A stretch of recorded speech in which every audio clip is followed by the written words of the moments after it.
할렐루야. 사랑하는 대강의 가족 여러분, 오늘 하루도 하나님의 말씀과 동행하는 삶이 되길 소망합니다. 오늘 함께 나눌 하나님의 말씀은 마태복음 9장 32절에서 38절 말씀입니다. 그들이 나갈 때에 귀신 들려 말 못하는 사람을 예수께 데려오니 귀신이 쫓겨나고 말 못하는 사람이 말하거늘 무리가 놀랍게 여겨 이르되 이스라엘 가운데서 이런 일을 본 적이 없다 하되 바리새인들은 이르되 그가 귀신의 왕을 의지하여 귀신을 쫓아낸다 하더라. 예수께서 모든 도시와 마을에 두루 다니사 그들의 회당에서 가르치시며 천국 복음을 전파하시며 모든 병과 모든 약한 것을 고치시니라. 무리를 보시고 불쌍히 여기시니 이는 그들이 목자 없는 양과 같이 고생하며 기진함이라. 이에 제자들에게 이르시되 추수할 것은 많되 일꾼이 적으니 그러므로 추수하는 주인에게 청하여 추수할 일꾼들을 보내주소서 하라 하시니라. 아멘. 오늘 우리가 함께 살펴본 말씀은 27절부터입니다.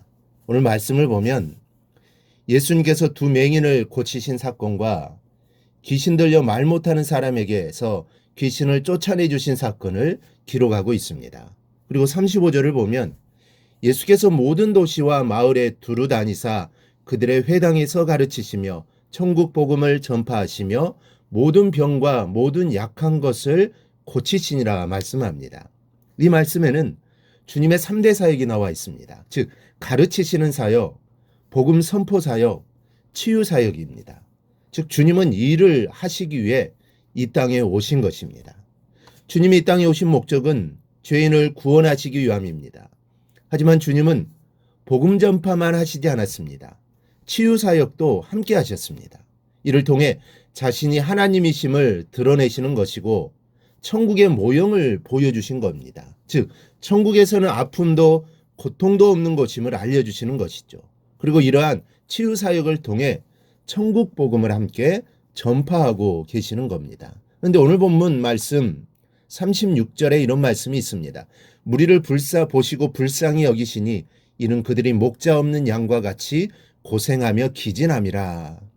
이 말씀은 예수님께서 모든 성과 촌에 두루 다니시면서 복음을 전파하시며 병든 자들과 약한 것을 고치실 당시 예수님께 나온 무리를 보시고 품으신 마음에 대한 기록입니다.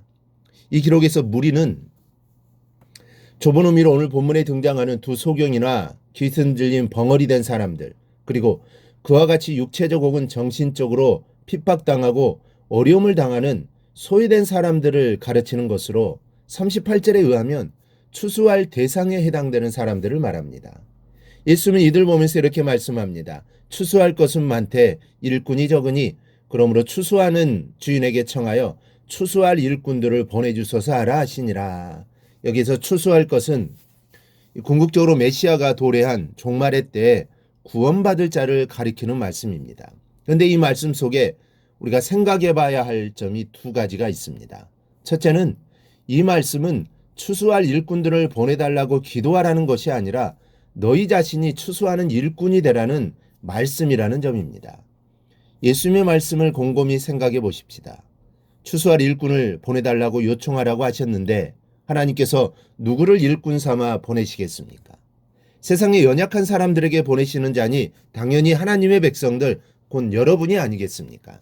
그런데 일꾼이 적다고 하십니다. 이 성도들 중에는 세 부류의 사람들이 있습니다. 이 소수의 적극적인 일꾼들이 있고 소수의 가시 역할하는 자들이 있습니다. 그러나 가장 많은 성도들이 바로 관망하는 성도들입니다. 목회자 일에 적극 협조도 안 하고 반대도 하지 않고 관심 없이 그저 예배에 참석하는 이들이 바로 관람객 성도들입니다. 그러나 우리 성도들은 결코 주님의 일에 관람객이 되어서는 안 됩니다. 그러한 자들은 주님께 큰 책망을 받게 됩니다. 즉 주님 주신 달란트를 땅에 묻어놓은 무익한 종과 같은 사람처럼 취급됩니다. 그러므로 이제부터 관람객 입장에서 일꾼과 협력자로 우리의 위상이 바뀌어야 합니다. 그러므로 우리의 그리스도인으로서 의무는 기도만이 아닙니다. 정작 감당해야 할 의무는 우리 스스로가 일꾼의 자리에 서는 것임을 기억하시기를 바랍니다. 이 둘째는 추수할 대상이 누구냐 하는 점입니다. 그들은 바로 삶의 무게를 힘겹게 겨우 감당하고 있거나 아니면 이미 넘어져서 신음하고 있는 사람들을 말합니다. 이러한 사람들에게 우리가 시급히 주어야 할 것이 무엇입니까?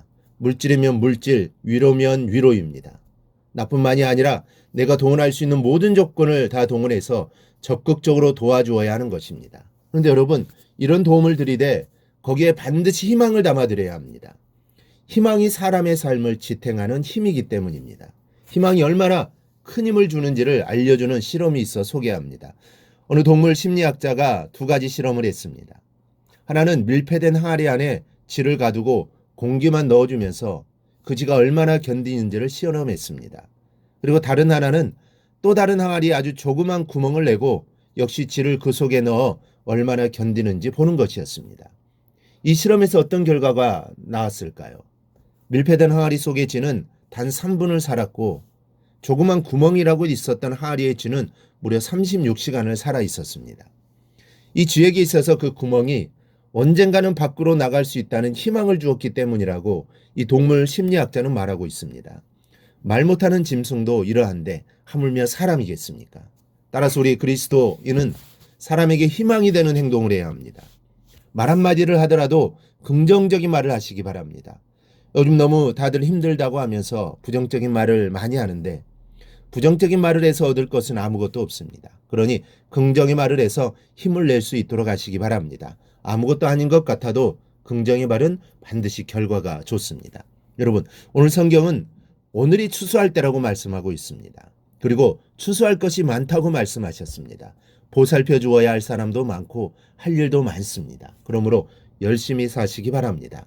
나를 위해서가 아니라 다른 사람을 돌아보는 일에 바쁘게 사십시다. 희망을 주는 자가 되시기를 바랍니다. 여러분들의 오늘 하루가 마땅히 추수해야 될 사람을 위해서 살아가는 하루가 되게 하십시오. 그리하여 주님의 마음을 기쁘시게 드리는 우리 성도들이 되기를 주님의 이름으로 축원합니다. 오늘 묵상한 말씀을 굳게 잡고 삶으로 실천하며 살아내는 대강의 모든 성도들이 되기를 축복합니다.